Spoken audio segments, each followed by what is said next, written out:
Assalamualaikum warahmatullahi wabarakatuh. Kami dari Kumpulan Nurul Merah akan membentangkan kajian berkaitan maslahah mursalah, kewajipan pendaftar perkahwinan Islam di pejabat agama dari konteks undang-undang sivil.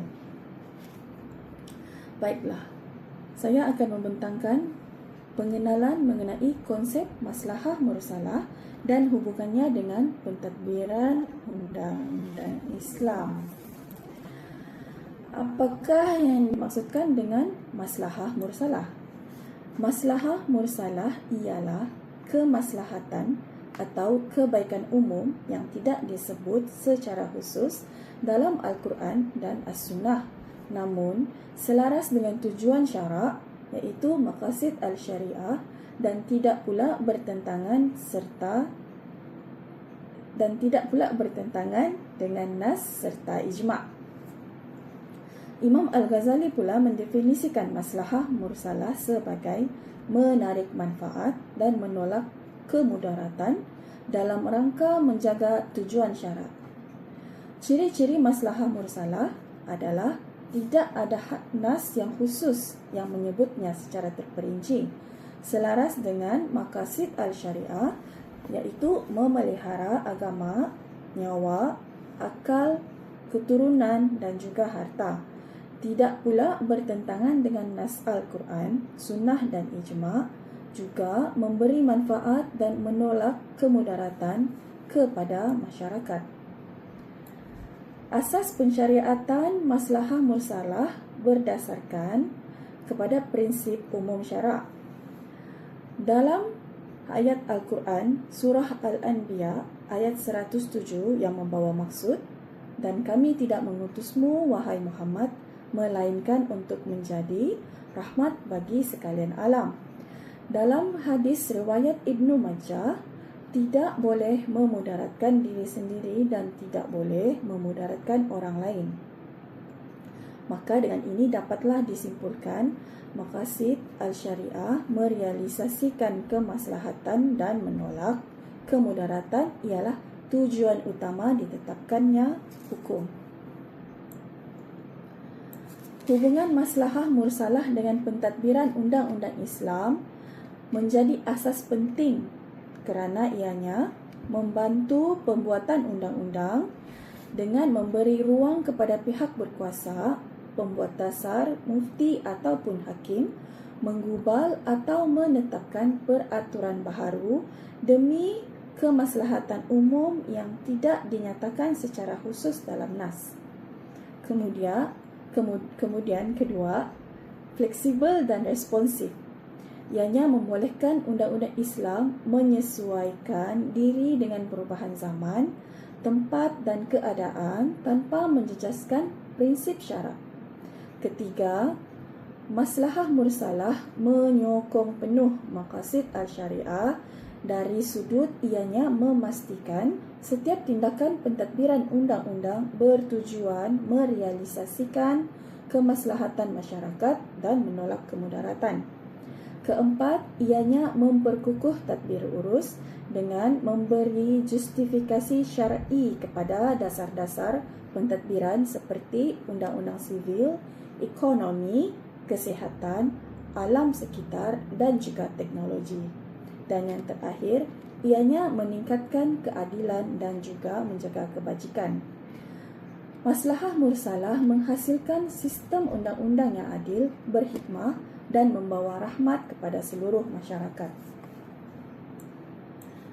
Baik, inti partinya, maslahah mursalah ialah mekanisme ijtihad yang sah dalam Islam untuk memastikan pentadbiran undang-undang sentiasa relevan, berkesan dan berpaksikan kemaslahatan umat. Seterusnya,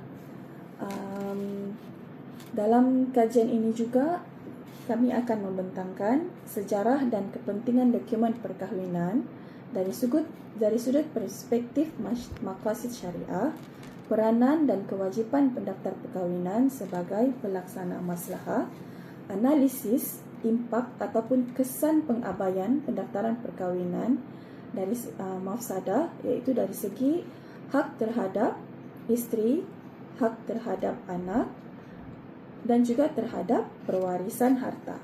Dan kemudian terakhir, rumusan iaitu sintesis antara syarak dan undang-undang sivil Islam.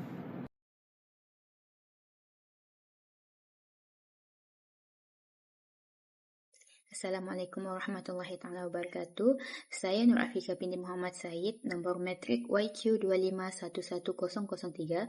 Saya akan membentangkan tentang sejarah dan kepentingan dokumen perkahwinan perspektif maqasid syariah yang berkait rapat dengan maslahah mursalah.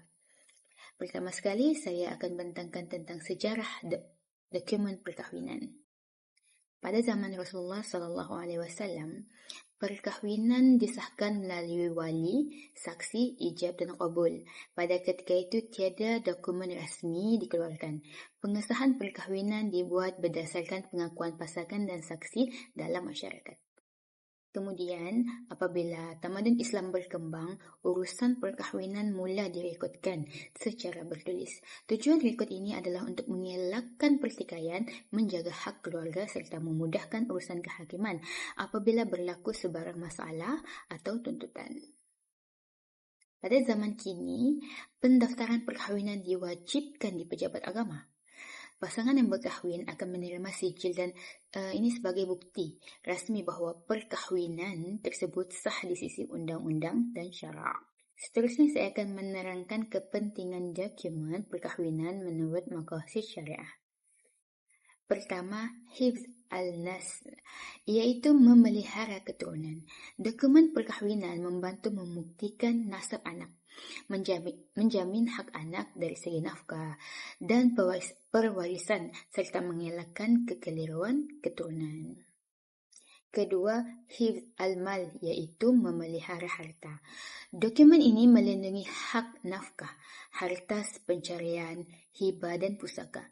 Ia juga menjadi bukti penting dalam tuntutan di mahkamah.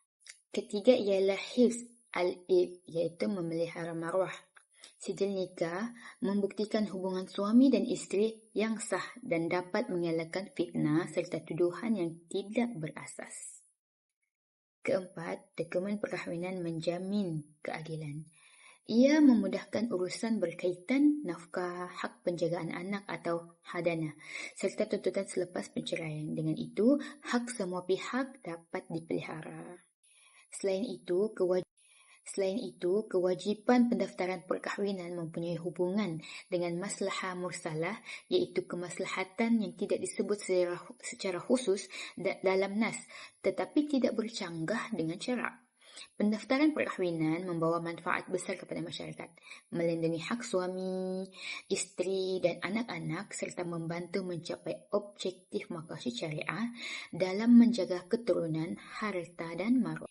Sebagai kesimpulan, dokumen perkahwinan bukan sekadar dokumen pentadbiran, malah merupakan satu mekanisme penting dalam Islam untuk menjaga hak keluarga, memelihara keturunan, melindungi harta, menjaga maruah dan menegakkan keadilan. Oleh itu, pendaftaran perkahwinan selaras dengan prinsip maslahah mursalah dan memainkan peranan penting dalam menjamin kesejahteraan umat Islam. Saya serahkan pembentangan dengan sahabat saya yang seterusnya. Terima kasih. Bismillahirrahmanirrahim. Alhamdulillahirabbil alamin. Wassalatu wassalamu ala asyrafil anbiya'i wal mursalin wa ala alihi wa sahbihi ajma'in. Alhamdulillah, pada kali ini saya diberi mandat untuk memberikan pembentangan mengenai tajuk yang betul diberikan kepada saya, iaitu peranan dan kewajipan pendaftar perkahwinan sebagai pelaksana maslahah. Saya Ermawati binti Sabran, YQ 25110006. Baiklah, peranan dan kewajipan seorang pendaftar perkahwinan itu ada beberapa, iaitu pertama, memelihara agama dan juga jiwa, hifzi ad-din, di mana seorang pendaftar perkahwinan berperanan untuk menyimak kelayakan rukun nikah bagi pengantin, kelayakan untuk wali dan kelayakan untuk menjadi saksi. Tetapi itu juga menapis halangan syarat status idah, mahram dan isu akidah yang perlu dilakukan kepada semua para bakal pengantin. Diwajibkan juga membuat salinan kesihatan seperti HIV dan thalassemia sebelum perkahwinan kerana ianya bisa mengelak atau menghindari sebarang penyakit berjangkit pada masa akan datang. Dan yang terakhir, mengurus lafaz sirah taklik sebagai pelindung isteri daripada kezaliman domestik. Ini seperti yang kita tahu di dalam sijil perkahwinan itu, sijil nikah itu ada tertulis di situ lafaz taklik yang akan dilafaz oleh seorang isteri sebagai dia punya sebagai jaminan untuk seorang suami tidak berlaku zalim ke atas dirinya. Baiklah, seterusnya ialah memelihara keturunan harta ataupun hifzul an-nafs, memelihara keturunan. Sebagai seorang pendaftar perkahwinan, dia juga berperanan menggunakan sijil rasmi kerajaan, menjamin dokumentasi anak setelah mendapat suriat, dan juga dokumentasi itu memainkan peranan memainkan peranan terhadap anak-anak bakal pengantin nanti, dan juga ia juga berperanan untuk membersihkan harta, merekodkan nilai mas kahwin dan harta secara bertulis, memastikan kelayakan pasangan untuk hak tuntutan harta pusaka. Itu semua dilakukan oleh pendaftar perkahwinan. Baiklah. Peranan seorang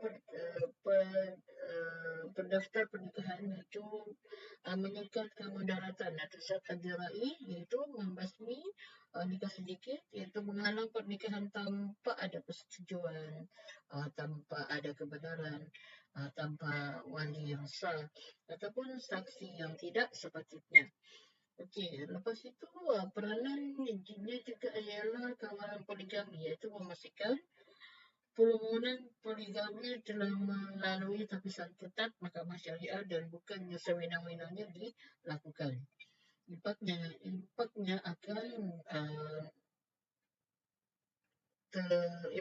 nanti apabila poligami itu tidak dimohon secara yang sepatutnya, impaknya akan terkena kepada isteri yang sedia ada. Ianya merupakan satu penganiayaan ataupun pengabaian kepada isteri yang sedia ada, dan juga bakal akan menggugat ketenteraman rumah tangga yang ada. Dan jika implikasi masalah ini diabaikan, kesan daripada perkahwinan tanpa didaftar. Kesannya adalah perkahwinan tanpa didaftar. Isteri, anak dan harta itu tidak akan dapat diurus secara mudah kerana semua sebelum perkahwinan itu tidak diurus dengan baik. Maka peranan sebagai seorang pendaftar pernikahan itu adalah membolehkan seorang isteri dapat hak yang sepatutnya, anak dapat hak yang sepatutnya, dan juga harta itu dapat diberikan kepada yang sepatutnya. Rumusan yang saya dapati di sini ialah pendaftar perkahwinan adalah manifestasi undang-undang Islam yang praktikal demi menjaga keadilan dan kebajikan umat. Baiklah, setakat ini sahaja pembentangan saya pada hari ini. Saya sudahi dengan wabillahi taufiq wal hidayah. Assalamualaikum warahmatullahi wabarakatuh.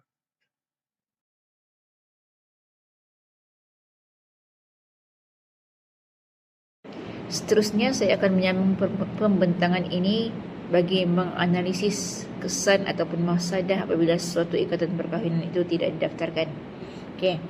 Yang pertama sekali, apabila suatu ikatan perkahwinan itu tidak didaftarkan, maka orang yang paling rugi dalam hal ini adalah para isteri. Kerana apa?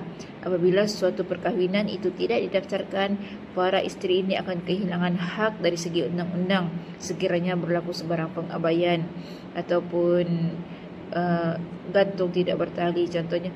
Itu akan menyukarkan para isteri untuk membuat apa-apa tuntutan di mahkamah secara legal dalam undang-undang Malaysia.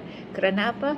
Kerana di mata undang-undang perkahwinan itu tidak pernah wujud, maka sebarang tuntutan daripada isteri itu tidak akan dapat diluluskan. Yang kedua pula, kita akan dapat melihat apabila sesuatu ikatan perkahwinan itu tidak didaftarkan, anak-anaklah yang akan mendapat kerugian.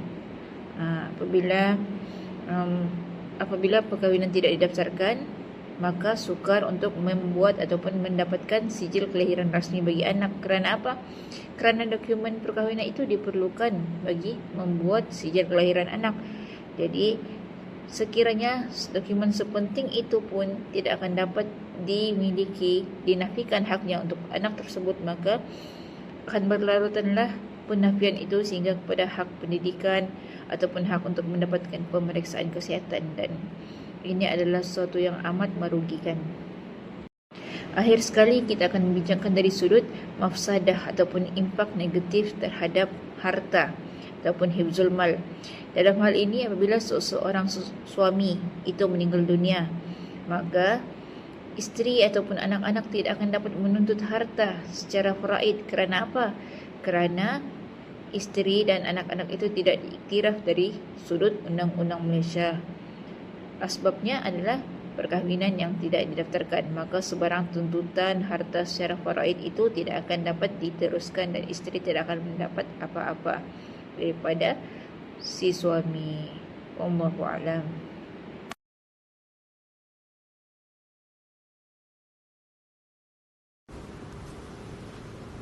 Bismillahirrahmanirrahim. Alhamdulillahirabbil alamin, wassalatu wassalamu ala asyrafil anbiya'i wal mursalin wa ala alihi wa sahbihi ajma'in.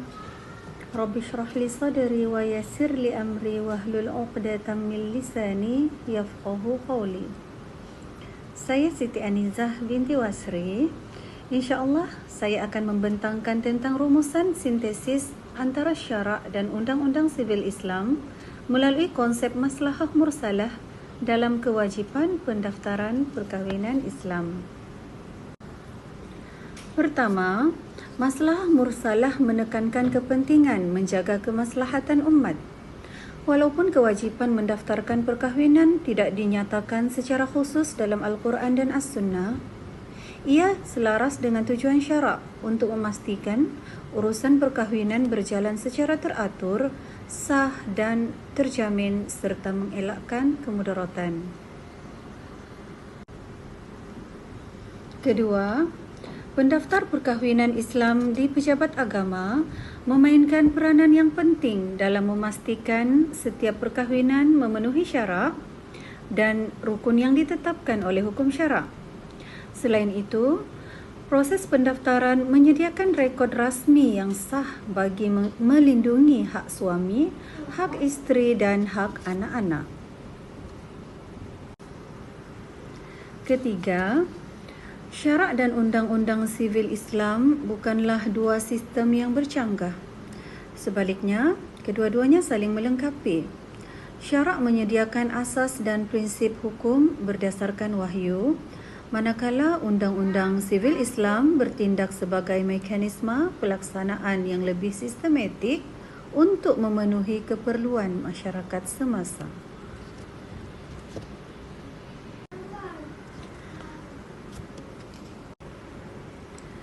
Seterusnya, kewajipan pendaftaran perkahwinan merupakan aplikasi maslahah mursalah yang memberi manfaat kepada individu, keluarga dan masyarakat.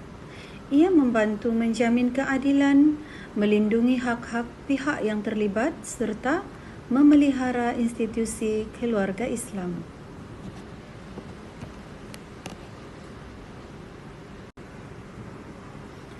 Akhir sekali, Perkara ini membuktikan bahawa Islam sentiasa relevan dalam menghadapi cabaran semasa dengan mengutamakan kesejahteraan dan kepentingan umum. Kesimpulannya, syarak memimpin, undang-undang melindungi dan kemaslahatan diutamakan dalam memastikan perkahwinan Islam diiktiraf, teratur dan terjamin. Sekian sahaja daripada kumpulan kami. Saya sudahi dengan lafaz wabillahi taufiq wal hidayah. Wassalamualaikum warahmatullahi wabarakatuh.